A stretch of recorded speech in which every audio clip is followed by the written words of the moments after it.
नमस्ते जी रंजना जी। नमस्ते। नमस्ते जी। तो चलिए, समय हुआ आज हम सब लोग मिलकर सायंकालीन संध्योपासना को सामूहिक रूप से श्रद्धा और भक्ति की भावना के साथ करते हैं। सम्यक ध्यायते परब्रह्म यस्याम सा संध्या। जिस आचरण में, जिस अनुष्ठान में सर्वव्यापक परब्रह्म का सम्यक ध्यान किया जाता है, उस आचरण का नाम संध्या है।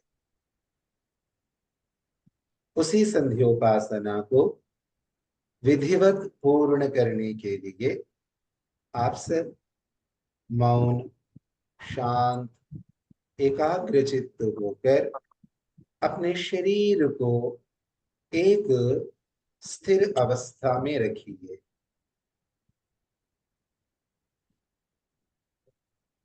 प्रयास कीजिए आपके भौतिक शरीर का एक भी अंग किसी भी प्रकार की गति और चेष्टा न करे।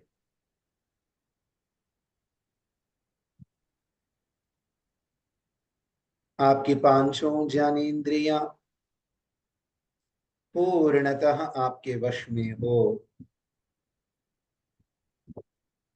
बाहर के किसी विषय का ग्रहण न करें।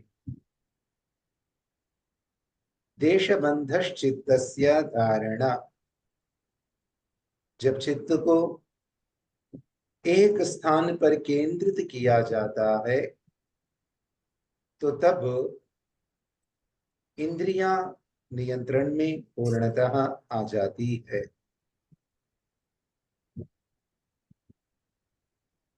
बाहर के पट बंद करो और भीतर के पट खोलें।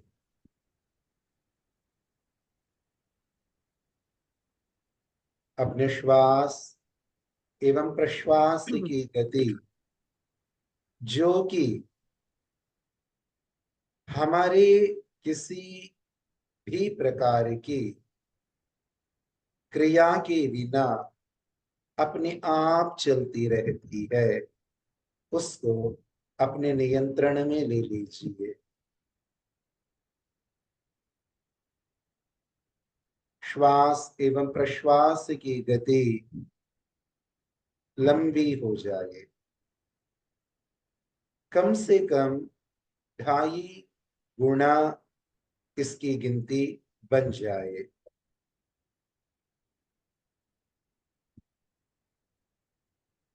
शरीर के किसी भी अंग में किसी भी प्रकार का तनाव, खिंचाव की अनुभूति आने न दें। वायु में उड़ने वाली पतंग की डोर जिस प्रकार थोड़ी ढीली हो जाती है, पानी में पड़ी हुई वस्तु जिस प्रकार अपने भार को खो सी देती है, वैसे ही अपने आप को शरीर के बंधन से पृथक अनुभव कीजिए।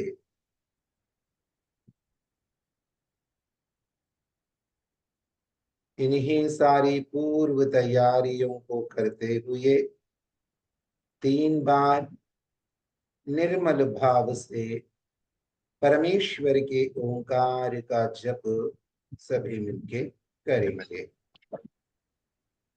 क्या करना है आपको? ओम।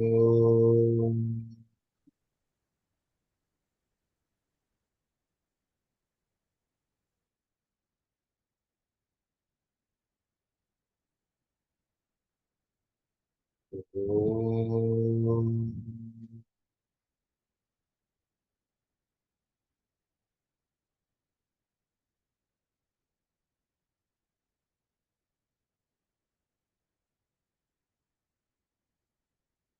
ओम।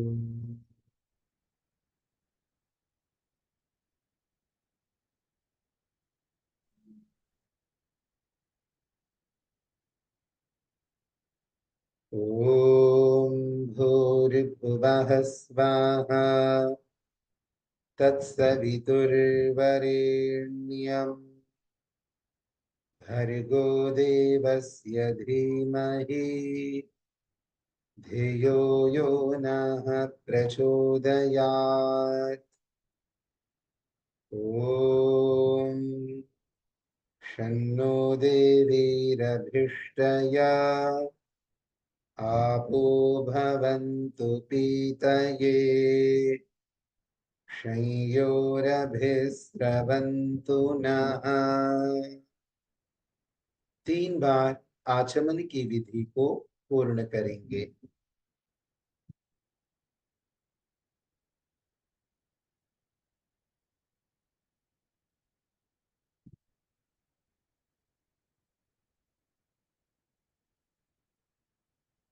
हस्त प्रक्षालन, अपने हाथ को धो लीजिए और इंद्रिय स्पर्श करने के लिए अपने बाएं हाथ में थोड़ा सा जल ग्रहण कीजिए। यशोबलम की भावना प्रत्येक अंग के साथ करते हुए इस यज्ञीय जलों से अपने शरीर के अंगों का स्पर्श।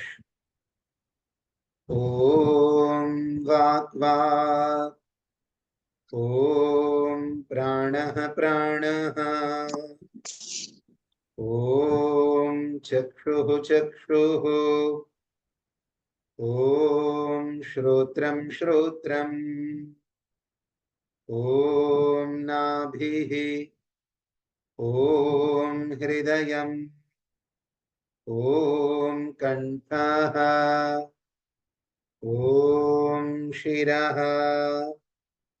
ओम बाहुभ्याम यशोबलम्, ओम करतल कर पृष्ठे।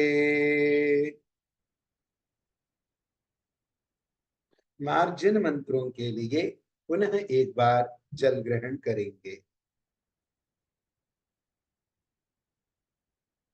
ओम भूः पुनातु शिरसि, ओम भुवः पुनातु नेत्रयोः, ओम स्वः पुनातु कंठे, ओम महः पुनातु हृदये, ओम जनः पुनातु नाभ्याम्, ओम तपः पुनातु पादयोः, ओम सत्यं पुनातु पुनः शिरसि, ओम खं ब्रह्म पुनातु सर्वत्र।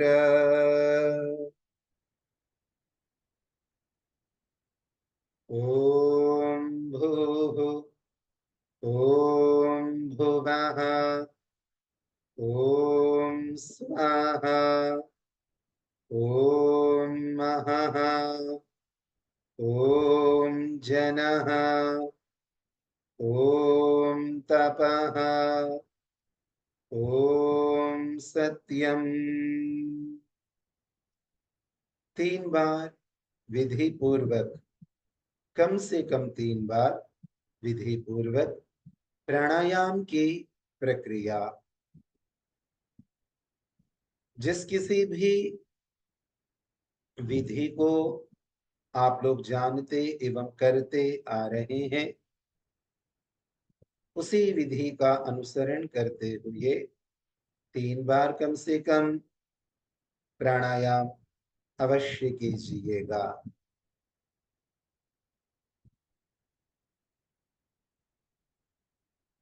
और जितनी अवधि में आपकी प्राणायाम की प्रक्रिया चल रही,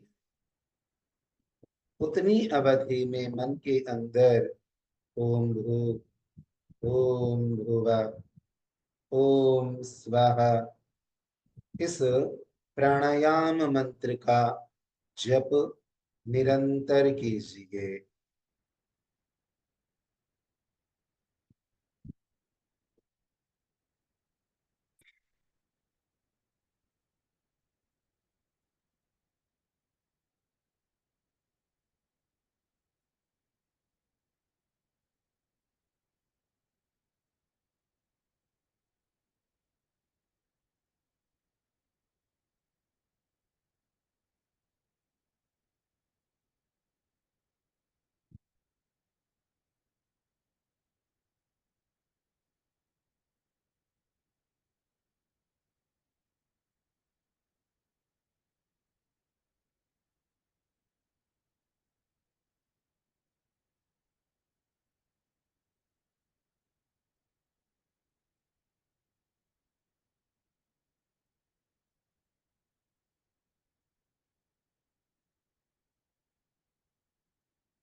ओम। ओम हृदं च सत्यं चाभिद्धात् तपसोऽध्यजायत ततो रात्र्यजायत ततः समुद्रो अर्णवः। ॐ समुद्रादर्णवादधि संवत्सरो अजायत अहोरात्राणि विदधत् विश्वस्य मिषतो वशी। ॐ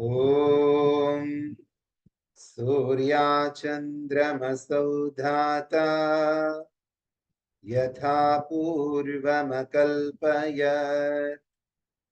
दिवं च पृथिवीं चान्तरिक्ष मथो स्वाहा। ॐ शन्नो देवीरभिष्टय आपो भवन्तु पीतये संयोरभिस्रवन्तु नः। पुनः विधिवत 3 बार आचमन।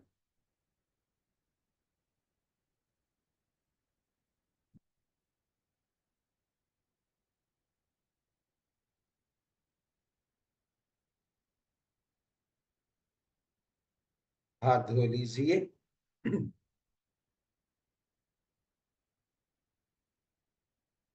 मनसा परिक्रमा के प्रकरण के लिए अपने मन को तैयार कीजिए। सभी दिशाओं में अपनी सकल शक्तियों के साथ सदा प्रभु विराजित है, इस बात की अनुभूति को मनसा परिक्रमा से प्राप्त कीजिए। ओम प्राचीदिगग्निरधिपतिरसितो रक्षितादित्या इषवः तेभ्यो नमोऽधिपतिभ्यो नमो रक्षितृभ्यो नमः इषुभ्यो नम एभ्यो अस्तु योऽस्मान् द्वेष्टियं वयं द्विष्मस्तम् वोजम्भे दद्मः। ॐ दक्षिणादिगिन्द्रोऽधिपतिस्थिरश्चिराजी रक्षिता पितर इषवः तेभ्यो नमोऽधिपतिभ्यो नमो रक्षितृभ्यो नमः इषुभ्यो नम एभ्यो अस्तु योऽस्मान् द्वेष्टियं वयं द्विष्मस्तम् वोजम्भे दद्मः। ॐ प्रतीचीदिग्वरुणोऽधिपतिः प्रीदाकु रक्षितान्नमिषवः तेभ्यो नमोऽधिपतिभ्यो नमो रक्षितृभ्यो नमः इषुभ्यो नम एभ्यो अस्तु योऽस्मान् द्वेष्टि यं वयं द्विष्मस्तम् वोजम्भे दद्मः। ॐ उदीचीदिक्सोमोऽधिपतिस्वजो रक्षिता शनिऋषवः तेभ्यो नमोऽधिपतिभ्यो नमो रक्षितृभ्यो नमः। इषुभ्यो नम एभ्यो अस्तु। योऽस्मान् द्वेष्टि यं वयं विष्मस्तम् वोजम्भे दद्मः। ॐ ध्रुवादिग्विष्णुरधिपतिः कल्माषग्रीवो रक्षिता वीरुध इषवः। तेभ्यो नमोऽधिपतिभ्यो नमो रक्षितृभ्यो नमः। इषुभ्यो नम एभ्यो अस्तु। योऽस्मान् द्वेष्टि यं वयं द्विष्मस्तम् वोजम्भे दद्मः। ॐ ऊर्ध्वादिबृहस्पतिरधिपतिः श्वित्रो रक्षिता वर्षमिषवः। तेभ्यो नमोऽधिपतिभ्यो नमो रक्षितृभ्यो नमः। इषुभ्यो नमः एभ्यो अस्तु। योऽस्मान् द्वेष्टि यं वयं द्विष्मस्तम् वोजम्भे दद्मः। ॐ उद्वयं तमसस्परिस्वाहा पश्यन्त उत्तरम् देवं देवत्रा सूर्यमगन्म ज्योतिरुत्तमम्। ॐ उदुत्यं जातवेदसम् देवं वहन्ति केतवः। दृशे विश्वाय सूर्यम्। ॐ चित्रं देवानामुदगादनीकम् चक्षुर्मित्रस्य वरुणस्याग्नेः आप्राद्या वा पृथिवी अन्तरिक्षम् सूर्य आत्मा जगतस्तस्तु षष्ठ स्वाहा। ॐ तच्चक्षुर्देवहितं पुरस्ताच्छुक्रमुच्चरत् पश्येम शरदः शतम् जीवेम शरदः शतम् शृणुयाम शरदः शतम् प्रब्रवाम शरदः शतमदीनाः स्याम शरदः शतम् भूयश्च शरदः शतात्। ॐ भूर्भुवः स्वः तत्सवितुर्वरेण्यं भर्गो देवस्य धीमहि धियो यो नः प्रचोदयात्। हे ईश्वर दयानिधे भवत्कृपयानेन जपोपासनादिकर्मणा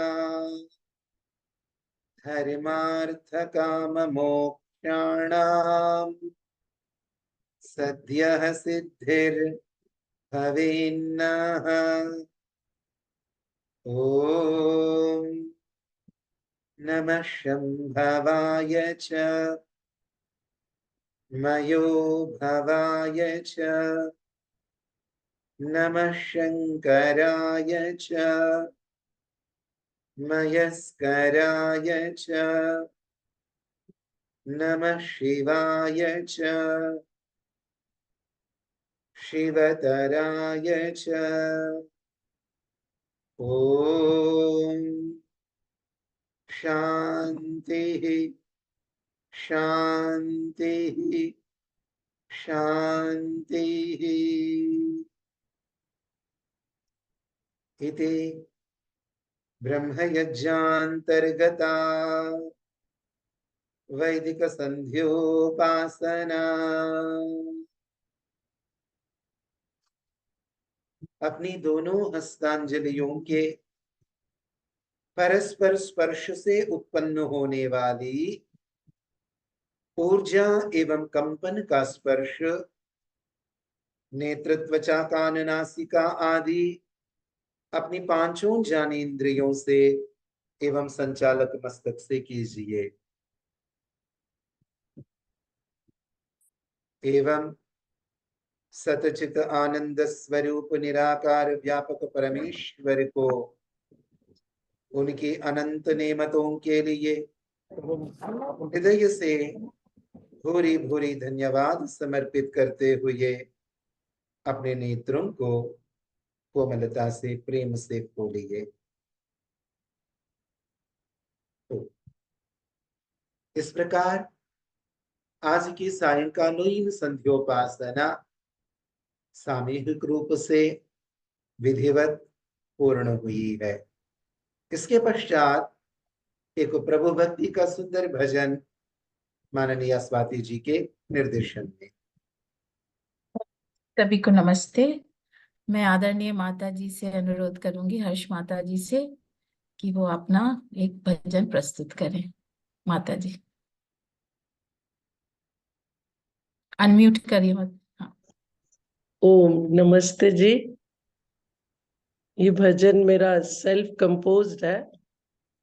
जब योग दर्शन पढ़ा था तब लिखा था, लॉन्ग टाइम बैक। मैंने प्रभु को ही पाना है, यही है निश्चय मेरा। मैंने प्रभु को ही पाना है, यही है निश्चय मेरा। प्रभु सत्ता को ध्याना है, यही है निश्चय मेरा। सभी रिश्ते नातों से ऊपर उठकर, सभी रिश्ते नातों से ऊपर उठकर, जीवन की डगमग नैया से हटकर, विवेक वैराग्य को पाना है, यही है निश्चय मेरा। मैंने प्रभु को ही पाना है, यही है निश्चय मेरा। वृत्तियों से मन को ऊपर उठाकर, वृत्तियों से मन को ऊपर उठाकर, प्रभु भक्ति में मन को लगाकर, पर वैराग्य को पाना है, यही है निश्चय मेरा। मैंने प्रभु को ही पाना है, यही है निश्चय मेरा। झूठे बंधन झूठी माया, झूठे बंधन झूठी माया, कोई ना अपना ना कोई पराया, वेद ज्ञान अपनाना है, यही है निश्चय मेरा, मैंने प्रभु को ही पाना है, यही है निश्चय मेरा। कैसे ढूंढूं कैसे पाऊं, कैसे ढूंढूं कैसे पाऊं, खोज किधर मैं अपनी लगाऊं, दुनिया से ही पाना है, यही है निश्चय मेरा, मैंने प्रभु को ही पाना है, यही है निश्चय। ओम धन्यवाद।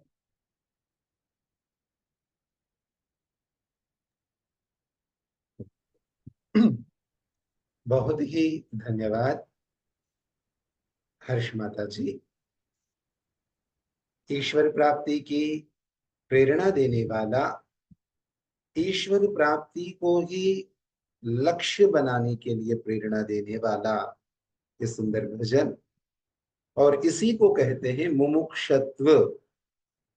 इसको दर्शन की भाषा में ईश्वर को ही प्राप्त करने की एकमात्र इच्छा जो होती है उसको मुमुक्षत्व कहते हैं। चलिए, सर्वेभ्यो नमः। सबको सादर सप्रेम नमस्ते। और आप सभी का पुनः संध्योपासना के पश्चात संध्या में आने वाले मंत्रों के एक एक शब्द के विश्लेषण, चिंतन एवं उसके भाव को हृदयंगम करने कराने की प्रक्रिया में स्वागत है। तो पूर्व संध्योपासना की विधि की कक्षा में हम लोग ओम वाक वाक, ओम प्राणः प्राणः इस विधि को पूर्ण कर चुके थे। आज हम क्या करने वाले हैं? चलिए, क्या करने वाले हैं इसको बताने से पहले मैं आपको एक गृह कार्य देता हूं, होमवर्क। और होमवर्क क्या है? महर्षि ने आचमन करने की विधि कहां कहां लिखी है? ध्यान से सुनिएगा, और हो सके तो आप अपने वीडियोस को भी ऑन रख लीजिए ताकि मैं आप लोगों को देख सकूं और आप लोगों से प्रश्न भी कर सकूं आवश्यकता हुई तो क्या मैं बता रहा हूं आप लोगों को? अगले एक सप्ताह के अंदर आप इसका अध्ययन करने का प्रयास कीजिए। आचमन करने की विधि ऋषि ने कहां कहां लिखी है, और आचमन करने की विधि क्या है, और उस आचमन करने की विधि से हमें क्या सूचना दी जा रही है। मेरे 3 प्रश्न हो गए। यदि आप सुन रहे हैं तो मेरे प्रश्न कितने हुए? 3। पहला प्रश्न क्या हुआ? आचमन करने की विधि महर्षि दयानंद जी ने कहां कहां लिखी है? पहला प्रश्न। दूसरा प्रश्न क्या हुआ? और आचमन करने की वह विधि क्या है? तीसरा प्रश्न क्या हुआ? आचमन करने की उस विधि से, उस सही विधि से हमें क्या सूचना दी जा रही है हमें क्या प्रेरणा दी जा रही है, इन 3 बातों का अध्ययन आप अगली कक्षा तक, अगली उपासना कक्षा तक करके आएंगे।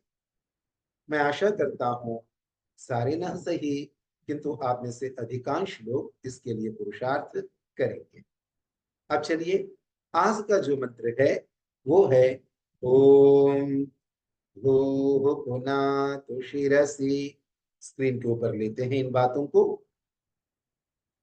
जिस स्क्रीन के ऊपर आप मंत्र को देख पा रहे हैं, ओम भूः पुनातु शिरसि आदि।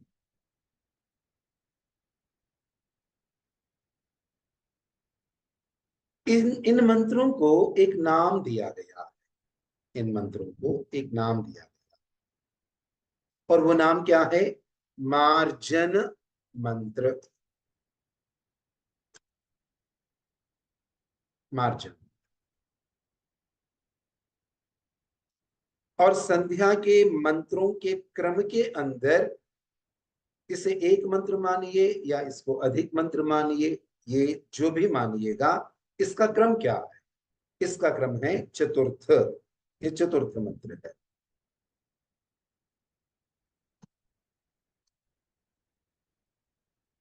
ये चतुर्थ। यह मंत्र आपको किसी वेद में दिखाई देगा? नहीं, यह मंत्र आपको किसी वेद में नहीं दिखाई देगा। जो मंत्र साक्षात वेद में नहीं दिखाई देगा उसको हम क्या बोलते हैं? ऊहित मंत्र।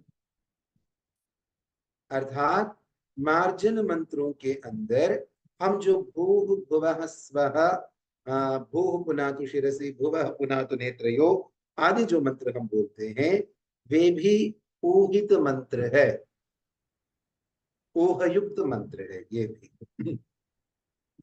अगला प्रश्न है, इस मंत्र के अंदर ओम को हटाने के बाद, ओम को इंक्लूड न करके गिनती करेंगे तो इस मार्जन मंत्र के अंदर कुल हमें कितने शब्द दिखाई देंगे?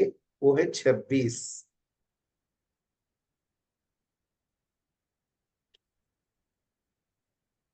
तो इसमें रिपीटेड वर्ड को इंक्लूड कर रहे हैं। देखिएगा, पुनातु वर्ड कम से कम 8 बार इसमें रिपीटेड होगा। पुनातु वर्ड इसमें कम से कम 8 बार रिपीट हो रहा। तो रिपीटेड को हम इंक्लूड करके गिनेंगे तो हमारे 26 शब्द बन रहे हैं। दोबारा, हमने गायत्री मंत्र का जप किया, उसके बाद में आचमन मंत्र को बोला और आचमन किया, उसके बाद में अंग स्पर्श मंत्र किए हमने, ओम वाक वाक यश एवं बल की कामना की। उसके बाद में हम मार्जन मंत्र कर रहे हैं, मार्जन मंत्र। तो क्रम में इसकी संख्या हुई है 4, यानी कि ये 4थे स्थान पर उपस्थित मंत्र है, 4था मंत्र है। यह मंत्र वेदों में साक्षात दिखाई देगा नहीं, इसलिए इस मंत्र को क्या कहेंगे? ऊहित मंत्र। ओंकार को एक्सक्लूड करने के बाद में इसमें कितने शब्द है? 26 शब्द है। उसमें पुनातु कई बार रिपीट हो रहा है, पुनातु उसमें कई बार रिपीट हो रहा है। यहां तक हुआ। तो आप इस क्रम को समझेंगे तो द्वितीय मंत्र के अंदर प्रथम मंत्र में हमने पवित्र बुद्धि की कामना की। प्रथम मंत्र में हमने पवित्र बुद्धि की कामना की। द्वितीय मंत्र में हमने सर्वव्यापक परमेश्वर से अभीष्टि एवं प्रीति की कामना, और अपने चारों ओर हमेशा दुख को दूर करने वाले कल्याणकारक सुख की वर्षा की कामना दूसरे मंत्र। ये उद्देश्य मंत्र है। किंतु हमने जो प्रार्थना की वह सफल कैसे होगी? केवल पुरुषार्थ से होगी। ध्यान रखिए, प्रार्थना केवल पुरुषार्थ से ही पूर्ण होती है।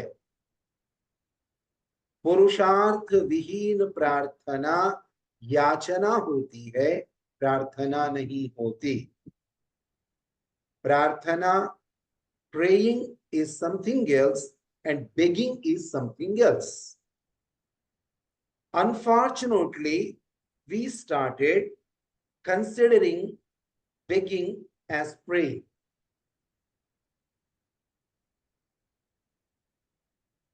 हमने मांगने को प्रार्थना समझा, गलत। मांगने में पुरुषार्थ का होना अनिवार्य नहीं है, किंतु प्रार्थना में पुरुषार्थ अनिवार्य है। याचना अलग, प्रार्थना अलग।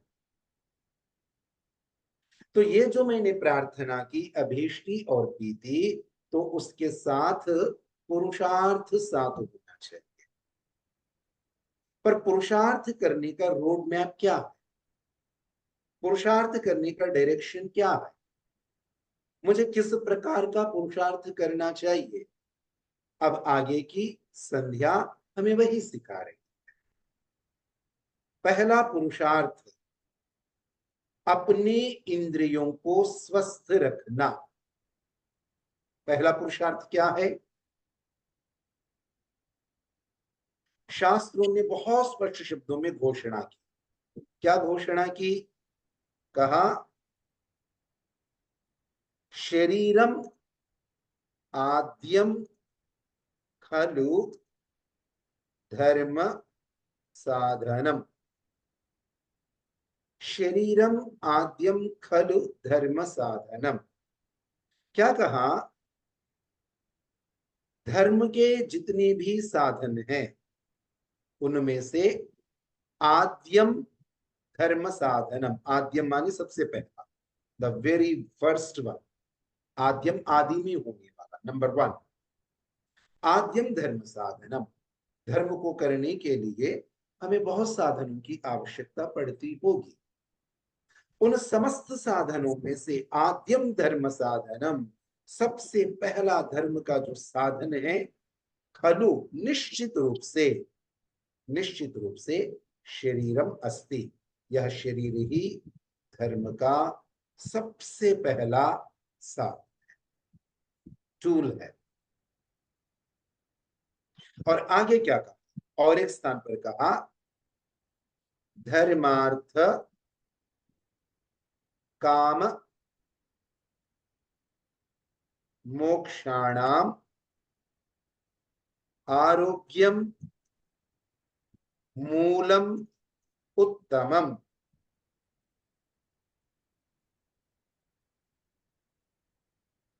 क्या कहा? धर्म, अर्थ, काम एवं मोक्ष के लिए उत्तमम आरोग्यम मूलम, उत्तमम आरोग्यम मूलम, ये जड़ है, बुनियाद है। धर्म के लिए कुछ करना हो, अर्थ कमाने के लिए कुछ करना हो, कामनाओं की पूर्ति करनी हो, मोक्ष को प्राप्त करना हो, इन सभी के लिए उत्तमम आरोग्यम मूलम अस्ति। श्रेष्ठ सेहत, उत्तम स्वास्थ्य बुनियाद है। तो उत्तम स्वास्थ्य को यदि त्याग देंगे, यदि शरीर का ध्यान नहीं देंगे, शरीर के अंगों का यदि ध्यान नहीं देंगे, तो हम धर्म, अर्थ, काम, मोक्ष किसी की भी सिद्धि कर नहीं पाएंगे। तो आप प्रसंग को न भूलिएगा। बात क्या कर रहे हैं? बात कर रहे हैं अभीष्टि और प्रीति की सिद्धि के लिए हमें क्या पुरुषार्थ करना चाहिए। आगे की पूरी संध्या उस पुरुषार्थ का एक रोड मैप है। उसमें से पहले क्या?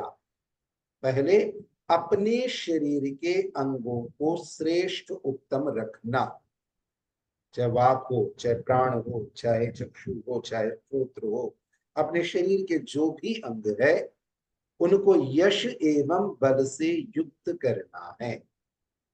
जिस आचरण से हमारे शरीर के अंग प्रत्यंग यश एवं बल से युक्त होते हैं, उस प्रकार का आचरण करना अभीष्टि और प्रीति के लिए पहला चरण हुआ, वो करना। उसके बाद में क्या कह रहे हैं? तो उसके बाद में यह मंत्र हमें क्या शिक्षा दे रहा है, इसको समझने के लिए इस मंत्र के लिए रखे गए नाम को दोबारा याद कीजिए। इस मंत्र के लिए रखा गया नाम क्या है? मार्जन। इस मंत्र का नाम क्या? सभी अपने आप को मार्जन। म्यूट। हाँ, तो अपने आप बोलिएगा, इस मंत्र का नाम क्या है? मार्जन। मार्जन मंत्र। जन मंत्र। मार्जन मंत्र। मंत्र। मंत्र है। और मार्जन का अर्थ क्या है? मार्जन का साधारण अर्थ है शुद्धि।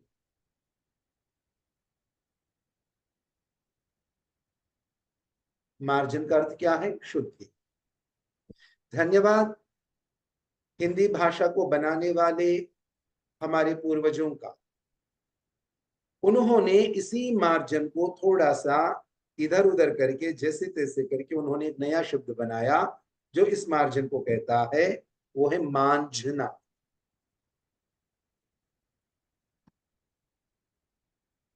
आजकल तो पता नहीं, बड़े बच्चों को कहते हैं कि नहीं बेटा बर्तन मांझो, पर एक समय था बड़े अपनी अगली पीढ़ी को आदेश दे देते कि बर्तन मांझो। मांझना, साफ करना एक हल्का शब्द होगा, मांझना कुछ अलग प्रकार की बात। तो मार्जन का मतलब है मांझना। और ऋषिवर दयानंद जी ने प्राचीन आचार्यों की परंपरा को स्वीकार करते हुए उन्होंने इसकी विधि क्या बताई। देखिए, जब आप वांग्मा आस्यस्तु करते हैं तो कोमलता से अपने अंगों को छूते हैं। जब आप वाक वाक कहते हैं कोमलता से अपने अंगों को छूते हैं। किंतु जब आप मार्जन करते हैं, न जाने ऋषि हमें क्या संकेत देना चाह रहे हैं, आप फोर्स के साथ जल का छींटा डाल, ओम ओह पुनातु शिरसी, आप ऐसे छींटा, बलपूर्वक छींटा डाल, प्रेशर के साथ पानी को फेंक रहे हैं अपने अंगों के ऊपर। ध्यान दीजिए, यहाँ भौतिक अंगों को मांझने की बात नहीं हो रही है।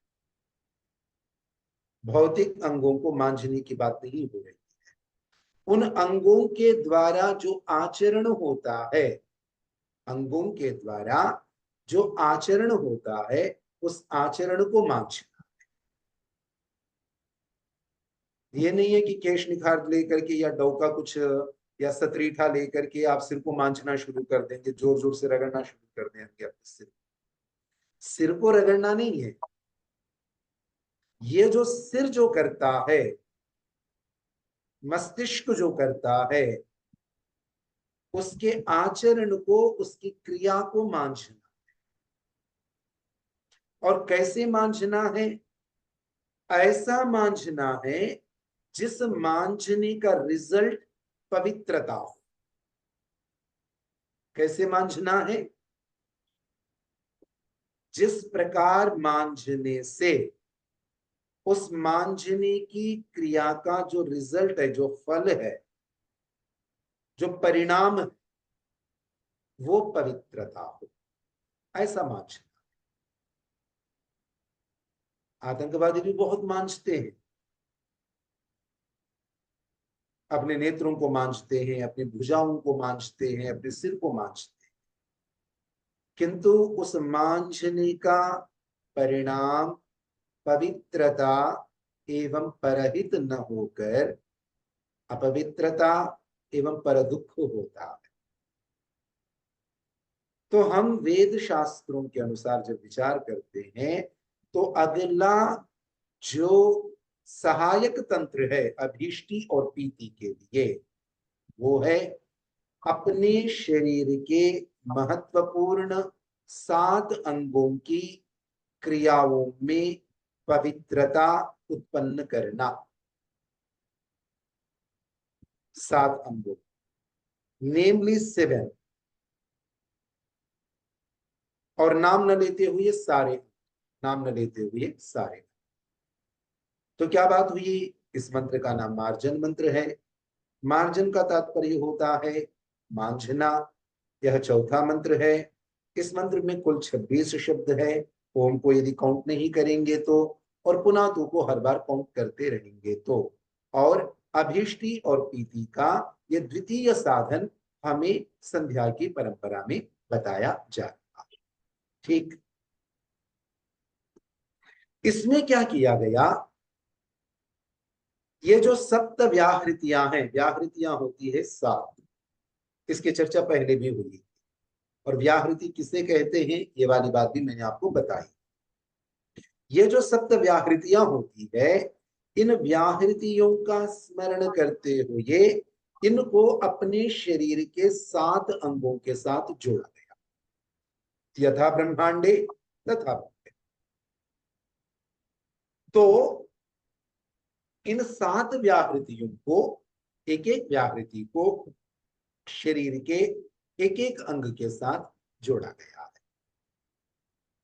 और ये 7 व्याहृतियां आधिदैविक अर्थ में प्रकृति के पदार्थ भी है, और आध्यात्मिक अर्थ में परमेश्वर की शक्तियां, परमेश्वर के नाम एवं परमेश्वर की शक्तियां।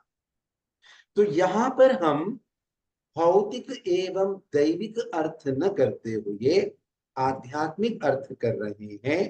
इसका मतलब इन 7 महाव्याहृतियों का अर्थ विशेष विशेष शक्तियों से युक्त परमेश्वर है। एक दूसरी बात, संस्कृत के अंदर और हिंदी के अंदर भी कुछ शब्द प्रचलित है। यदि आपने कभी सुना हो, मुझे नहीं पता, आमूलचूल परिवर्तन।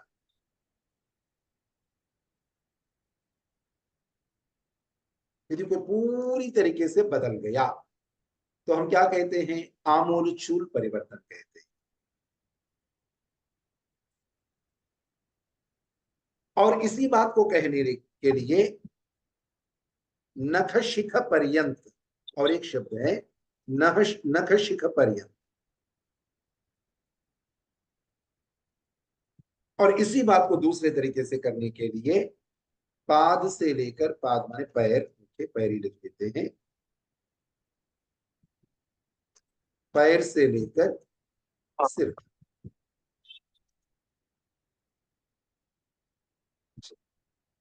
पैर से लेकर सिर तक, यानी कि संपूर्णता। जो मेरा मांझना, तो ये मांझना कैसे, आमूल चूल, यहाँ परिवर्तन शब्द को हटा दीजिए, वैसे ही समझाने के लिए ऐसा मैंने परिवर्तन शब्द लगाया। नखशिक पर्यंत, पैर से लेकर सिर तक या सिर से लेकर पैर तक। ये जो हम बोलते हैं सिर से लेकर पैर तक, ये इन्हीं मंत्रों से निकलता है। सबसे पहले आप देखिएगा कहां से शुरू होता है, शिरसी।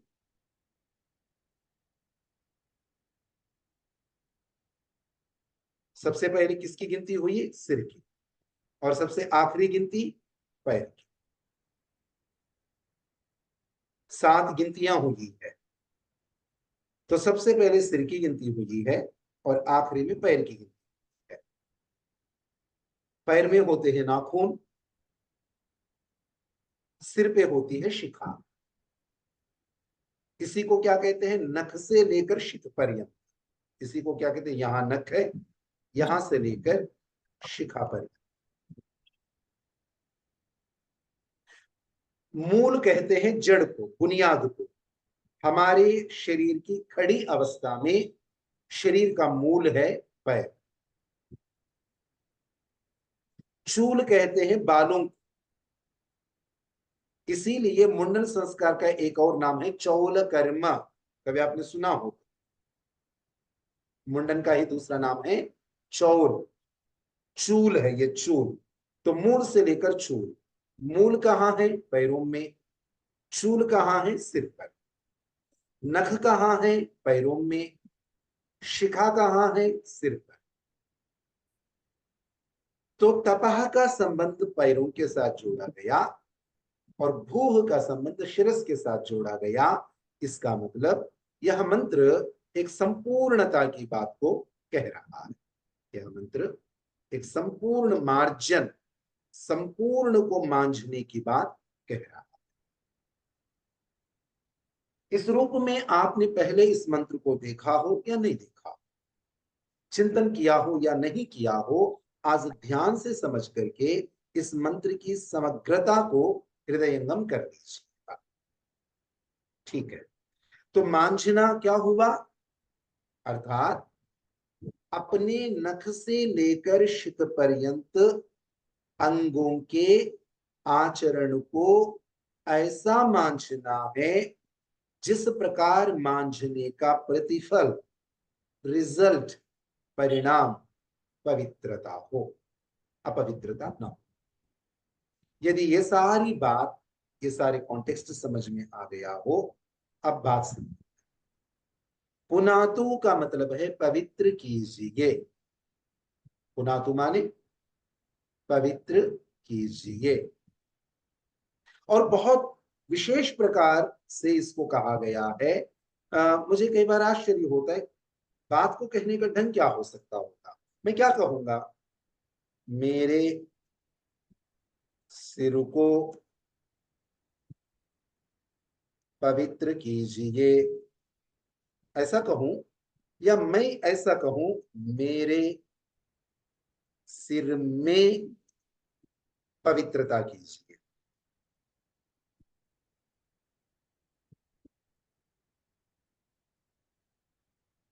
इन मंत्रों ने दूसरी शैली को अपनाया। ये जो दूसरा वाक्य, दो वाक्य मैंने ऊपर लिखे, मेरे सिर को पवित्र कीजिए, मेरे सिर में पवित्रता कीजिए। दोनों में ऐसे सुनने में आपको किसमें ज्यादा भाव दिखाई दे रहा है? भाव की गंभीरता किस वाक्य में दिखाई दे रही है? दूसरे मंत्र में। ठीक है, दूसरे वाक्य में। तो इस मंत्र ने, मार्जन मंत्र ने इस दूसरे वाक्य की शैली को अपनाया। प्रत्येक अंग में सप्तमी विभक्ति लगा दी। शिरसी, सिर में, नेत्रयोः, आंखों में, कंठे, सप्तमी विभक्ति, कंठ में, हृदये, सप्तमी विभक्ति, हृदय में, नाभ्याम, सप्तमी विभक्ति, नाभि में, पादयोः, पैरों में, सप्तमी। तो इस मंत्र ने अंगों में सप्तमी विभक्ति लगाकर दूसरे वाक्य की शैली को अपनाया। अब चलिए मंत्र के पास चलते हैं और देखते हैं। तो भूह का मतलब, अर्थ तो हम संध्या के गायत्री मंत्र के समय भूह का अर्थ कर लिया था। कौन बताने वाले हैं भूह का अर्थ? भूरिति वै प्राण सर, प्राणः। जी, जरूर। प्राणों के दाता।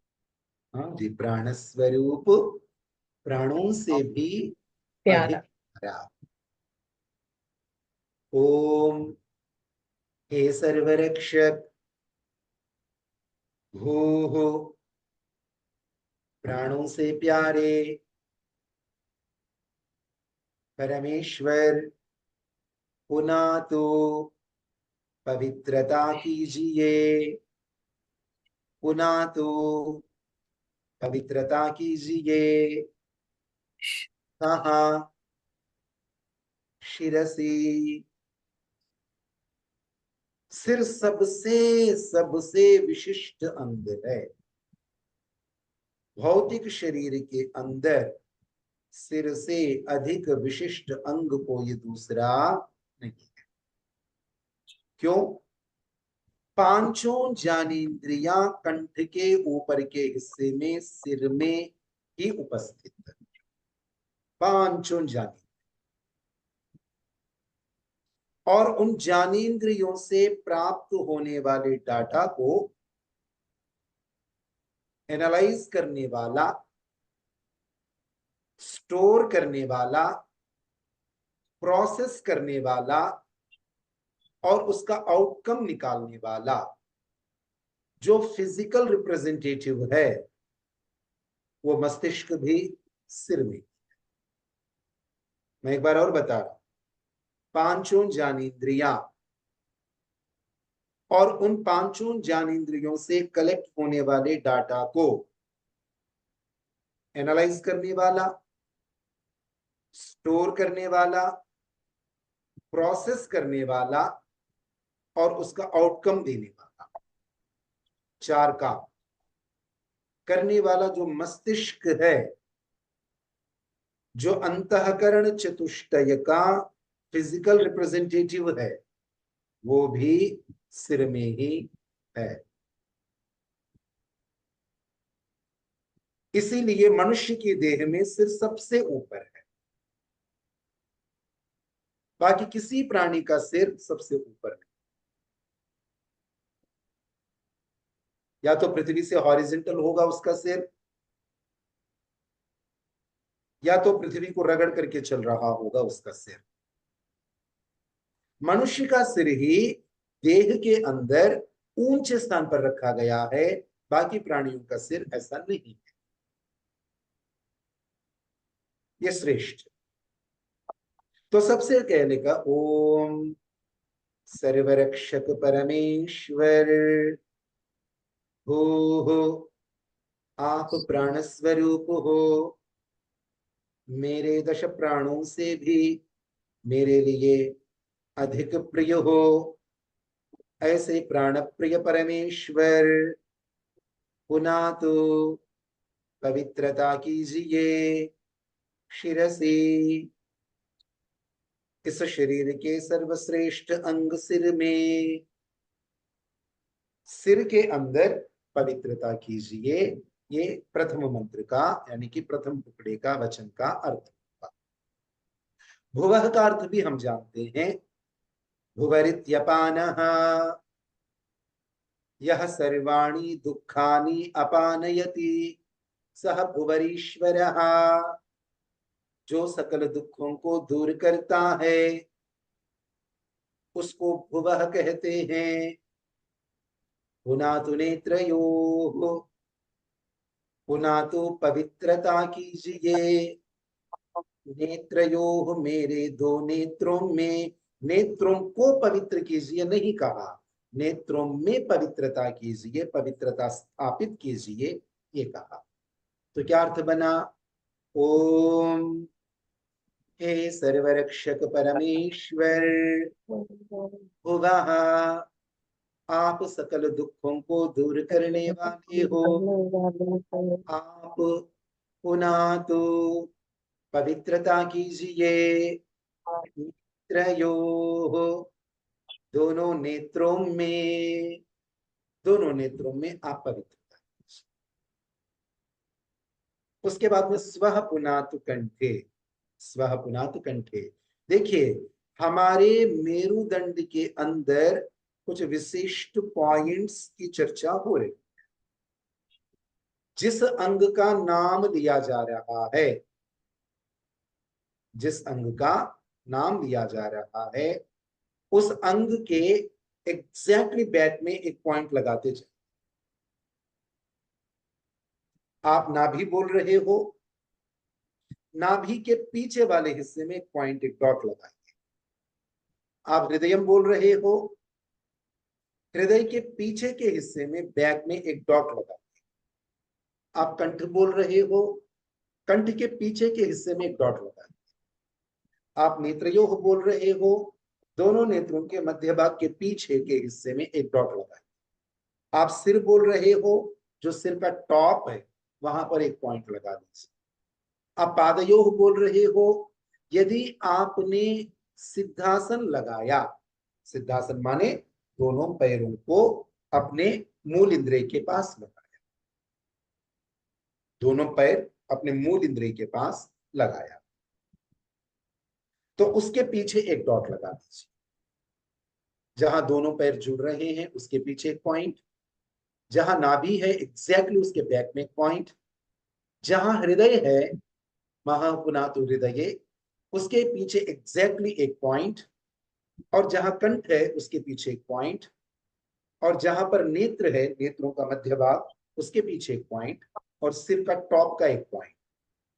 इसके बाद में इस आगे के हिस्से को हटा दीजिए चित्र में से। तो ये वही पॉइंट बनते हैं जो मूलाधार से लेकर सहस्रार तक के चक्रों की कहानी हम इधर से उधर से सुनते रहते हैं। इनको विद्युत का क्षेत्र या शक्ति का केंद्र माना गया है। इन पॉइंट्स को एक विशेष अंग के ऊपर उपस्थित शक्ति के केंद्र माना गया है। तो जब हम प्राणायाम कर रहे होंगे तो उन शक्तियों के ऊपर भी ध्यान केंद्रित करना चाहिए, जहां पर सिर के लिए टच कर रहे हैं, जहां पर नेत्रों को टच कर रहे हैं, जहां कंठ को टच कर रहे हैं, तो उसके बैक वाले पॉइंट के ऊपर हमें ध्यान एकत्रित करते हुए यदि कम से कम 7 प्राणायाम करेंगे तो उत्तम। खैर, इसकी विशेष चर्चा अगले मंत्र में ओम भूर्भुवः के समय हम इसकी विशेष चर्चा करेंगे। अभी केवल उन पॉइंट्स के लोकेशन को आप इमेजिनरीली लोकेट करने का प्रयास कीजिएगा। ठीक, तो ओम भूः पुनातु शिरः की बात हो गई, शिरसी की बात हो गई, ओम भुवः पुनातु नेत्र योग की बात हो गई। यदि भी समय हो गया, अब केवल ओम स्वः पुनातु कंठे की बात कह करके विराम लेते हैं। ओम स्वः पुनातु कंठे। ओम सर्वरक्षक परमेश्वर, स्वः माने सुख स्वरूप, सुखों को देने वाला, सुख स्वरूप सुखों को देने वाला। ओम हे सर्वरक्षक परमेश्वर, स्वः आप सुख स्वरूप हो एवं सुखों को देने वाले हो, ऐसे आप पुनः तो पवित्रता कीजिए कंठे, कंठ में, कंठ में पवित्रता कीजिए। तो ये 3 बातें हुई और कुछ विशेष चर्चाएं भी करनी है। हम अगली कक्षा में, अगली उपासना के कक्षा में उसको करने का प्रयास करते हैं। आज जितनी बातें कही आपने ध्यान से सुना और समझा, ऐसे मुझे पूर्ण विश्वास है। तो यहाँ पर इस क्रम को मैं देता हूं। आपका कोई प्रश्न है तो किंचित अवधि के लिए पूछ लीजिए।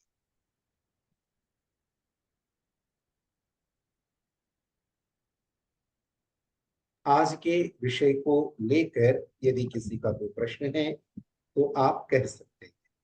नमस्ते आचार्य जी, मेरा प्रश्न है।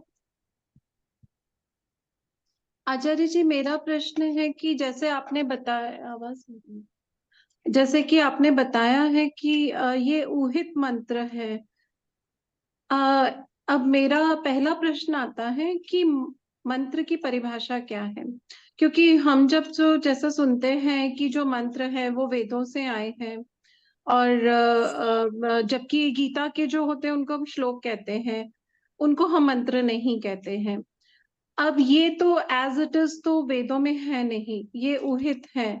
मतलब इनमें आपने वो टर्म गई कक्षा में अध्याहार, अध्याहार और अन्वय ये आपने स्पष्ट किए थे। तो उन मतलब बदलाव किया गया है, मतलब अर्थ वही रखा गया है लेकिन अपने हिसाब से किया गया है। तो फिर इनको मंत्रों की श्रेणी में रखना क्या उचित है? और मतलब ऐसे तो फिर कई बदलाव करके हम कई मंत्रों को कर सकते हैं, मतलब मंत्र बोल सकते हैं उनको।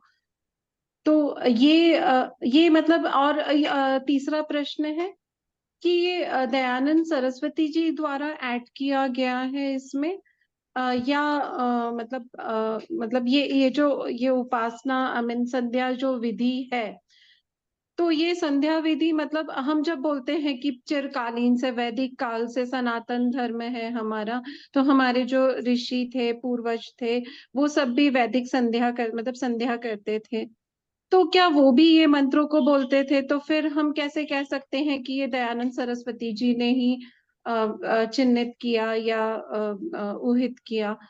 तो ये काफी प्रश्न मतलब उठ पड़े मेरे मस्तिष्क में, तो इनका समाधान कीजिए जी। जी भावना जी, पहली बात, ये मंत्र महर्षि दयानंद जी के द्वारा बनाए गए, जोड़े गए या ऊहित बिल्कुल भी नहीं है। प्राचीन परंपरा से जो संध्या की प्रक्रिया पूर्वाचार्यों से, ऋषि मुनियों से आज तक हमें परंपरा से प्राप्त हो रही है, उन सभी पुस्तकों के अंदर ये मंत्र ऐसे ही है।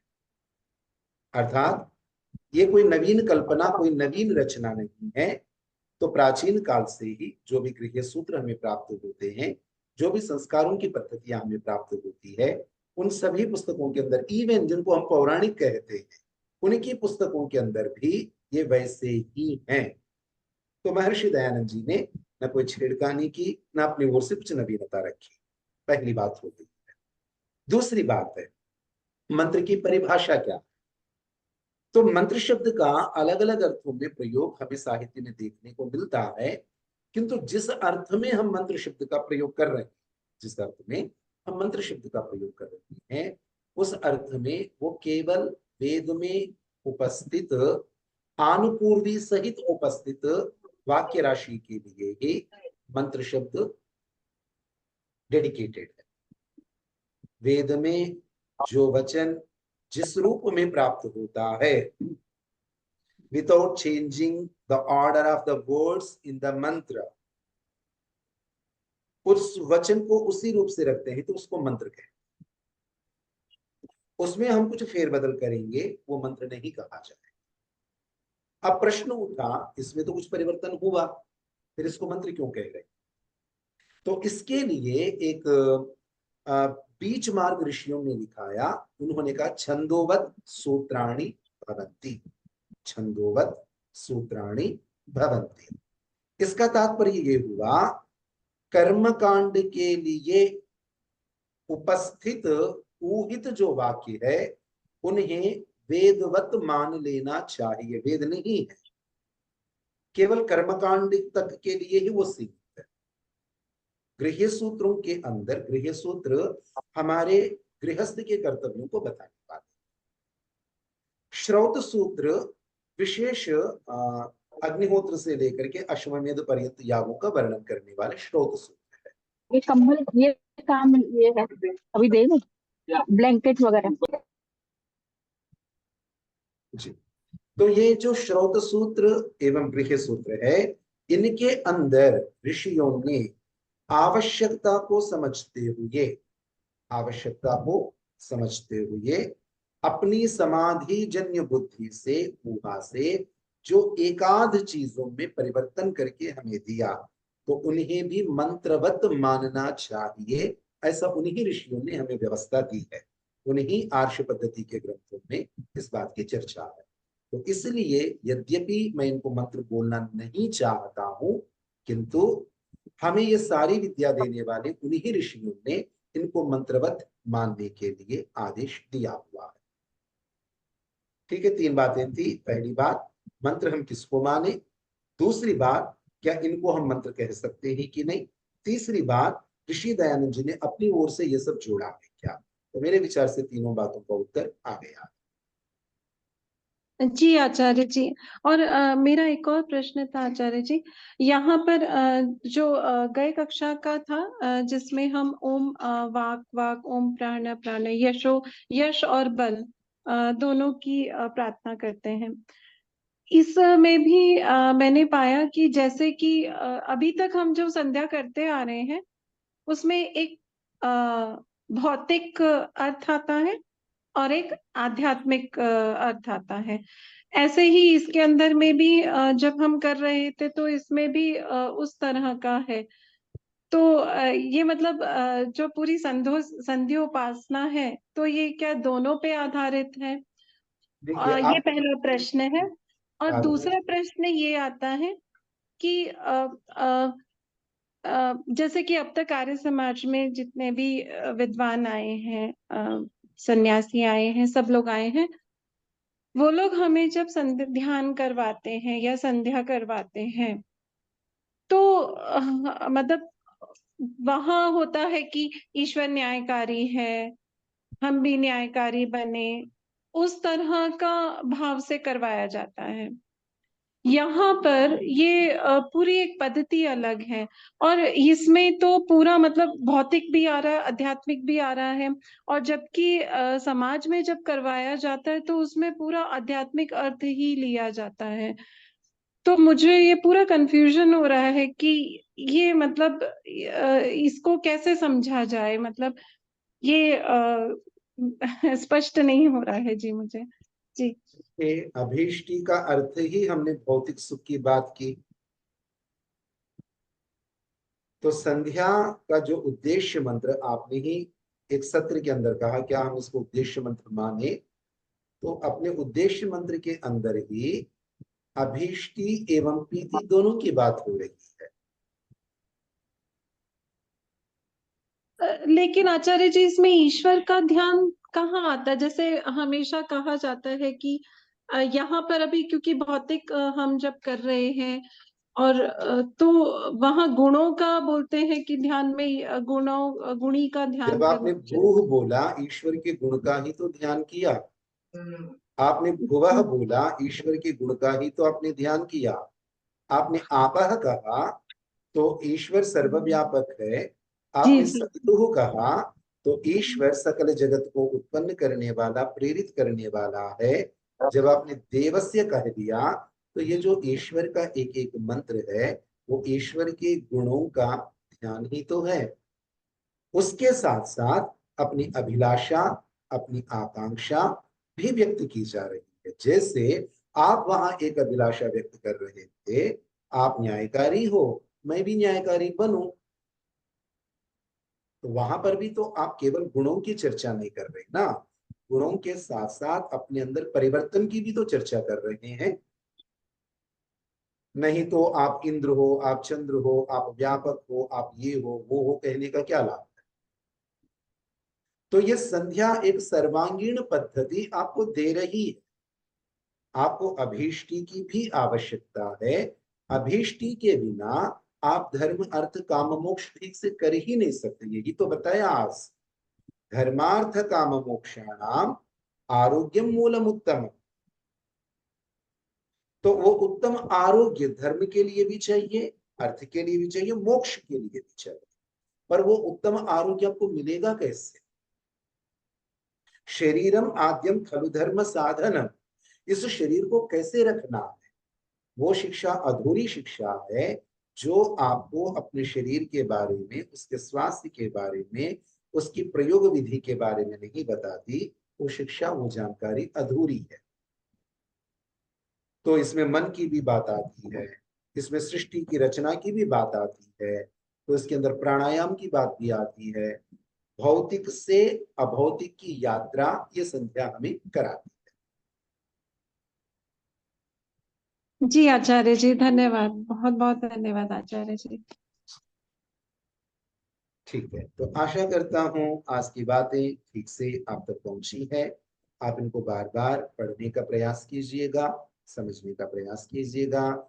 जहां कोई बात समझ में ना आ रही हो, आप लोग परस्पर समूह बन करके चर्चा कीजिएगा। नहीं तो ये वीडियो भी उपस्थित है ही, अथवा आपके आसपास में आर्य समाज में विद्वज्जन होंगे, अथवा फोन की दूरी पर मैं भी हूँ। तो कुल मिलाकर के आप लोग ये न के न प्रकार इन सभी बातों को अपने आत्मसात करने का प्रयास कीजिएगा। सबका धन्यवाद। ओम शांति पाठ करते हैं। ओम द्यौः शांति, ग्रंतरिक्षं शांति, पृथिवी शांतिरापः शांतिरोषधयः शांतिः, वनस्पतयः शांतिर्विश्वे देवाः शांतिर्ब्रह्म शांतिः। सर्वं शांतिः शांतिरेव शांतिः, सामा शांतिरेधि। ओम शांतिः शांतिः शांतिः।